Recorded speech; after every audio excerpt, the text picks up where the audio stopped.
Magandang gabi sa ating lahat. Welcome to our 365 daily devotion.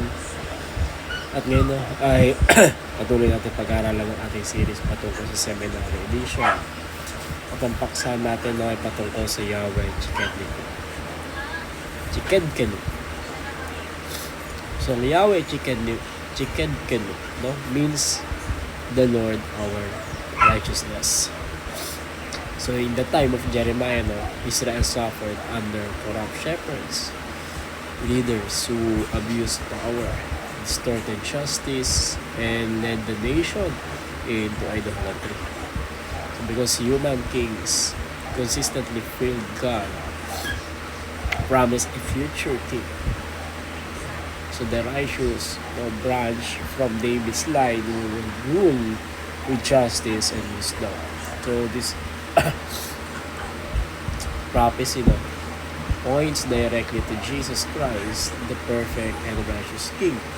So in Him, righteousness is not earned but imputed.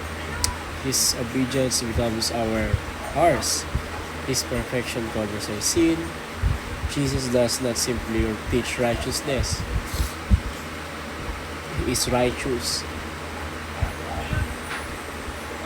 He is righteousness. So through His life, death, and resurrection, we are declared right before God and empowered to live righteously in a corrupt world.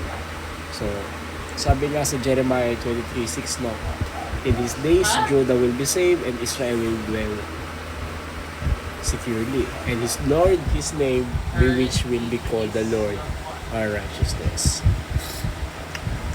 So, ang katuruan natin dito una, the nation of Israel was ruled by corrupt leaders, So, ano ba sinasabi dito? During Jeremiah's time, kings and priests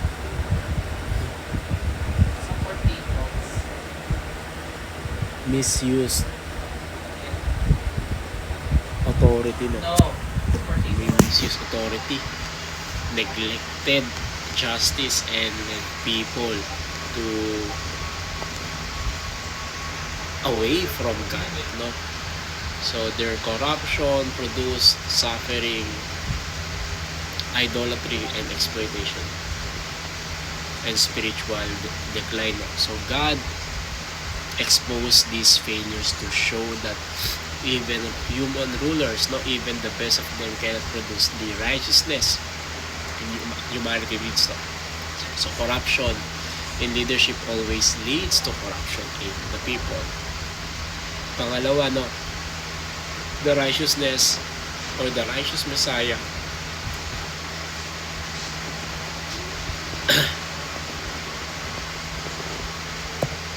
is God's only solution.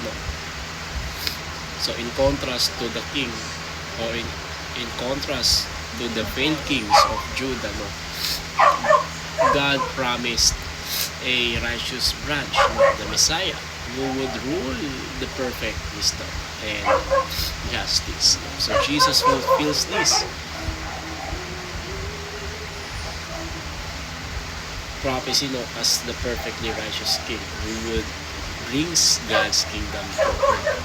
So in Him, righteousness is not merely commanded, it is given, credited, and live out through His Spirit. And third, the world is God's house with His own rules. So Psalm chapter 24 verse 1 declares, the earth is the Lord's and everything in it. So as Creator, God sets the standard for righteousness, truth, justice, and moral order. So humanity does not define what is right,